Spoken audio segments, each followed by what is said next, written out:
Mr. Speaker. Fletcher Tabato. Thank you, sir.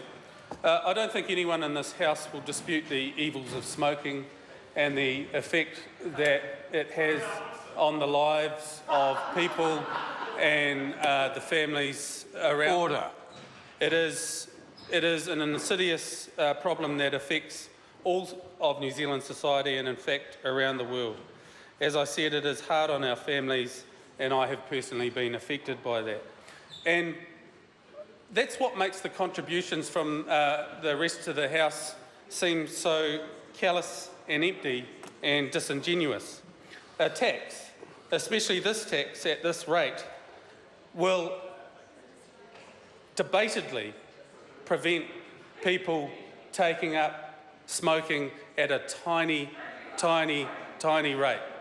So the uptake and the decrease in smoking will be tiny, absolutely tiny. Order. Ask the member to resume his seat. Can I ask the two members to respect the ruling was made yesterday? It is okay to interject back and forth with the person who's speaking, but to have a third and fourth party conversation across the House is something which is not appropriate. And I think there was actually a pretty severe warning made by one of my colleagues about this yesterday. And I just want to say to Mr. Seymour, he's testing me. Fletcher Tabato. Mr. Speaker, thank you. Sir, I actually just want to comment. I think it was the Herald or the News Hub group went out to New Zealanders last night and this morning and said, what do you think of this new tax? And actually, more than 2/3 of New Zealanders said it was a cynical tax grab by this government that will have no effect on the rates of smoking by New Zealanders. And I would like to spend the next few minutes of this contribution to outline why I completely agree with the majority of New Zealanders in this case. I want to empathise with the member from the Māori Party and acknowledge the contribution from the Minister.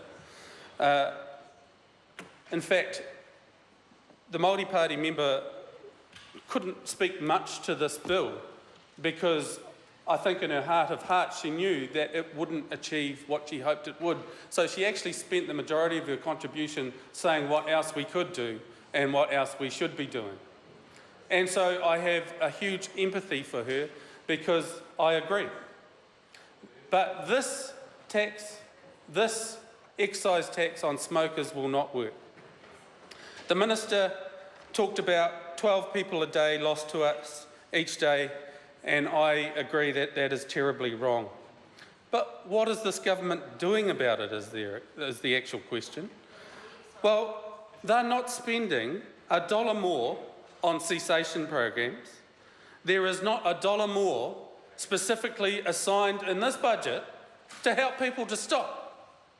No, the solution from this government is tax. And not only that, sir, it's been acknowledged by everyone who's spoken before, a tax which will affect mainly the poorest New Zealanders in our society. The only budget strategy that this government has is to tax the poor. It makes the Minister's words and supposed passion and concern empty and farcical, in my opinion. He puts the decrease in smoking rates all down to price increases over the last few years.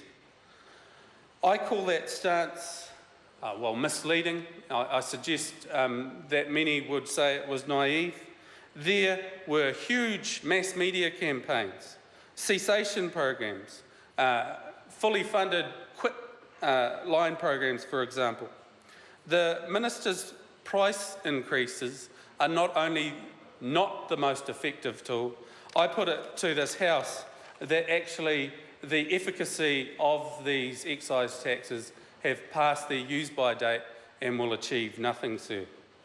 So I put it to the government, you've increased taxes and that's all you will achieve, an increase in taxes.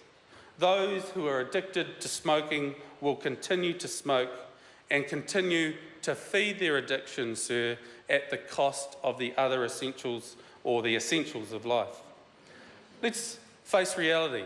It's still a legal product. They're not willing to go that far, and yet they're being more nanny state than Labor could ever dream of being. Food kills people. Sugar kills people. Obesity is the biggest killer in modern society. Let's take the logic that this government is using in the House today and apply it to those items. That's not unreasonable. It makes perfect logical sense, given the negative externalities of consumption of any and all of those goods, to say, let's disincentivise it, let's internalise the cost of it and put a tax on its consumption. Sorry, let's tax it and it'll stop people consuming it. For example, obesity. Let's put a tax on it. Given basic theory, obesity rates will decrease and we'll have less obesity and costs in our hospitals. That's the logic that this government is using. So we know that this will affect 15% of the New Zealand population, and unfortunately the rate increase will affect 35% of the Māori population and 22% of the Pacific population, and approximately 550,000 New Zealanders in total. So whilst I think the Māori Party's intentions are good, I think this excise tax is misguided and will achieve the exact opposite that they hoped. Because disproportionately poor people will pay. Some statistics here.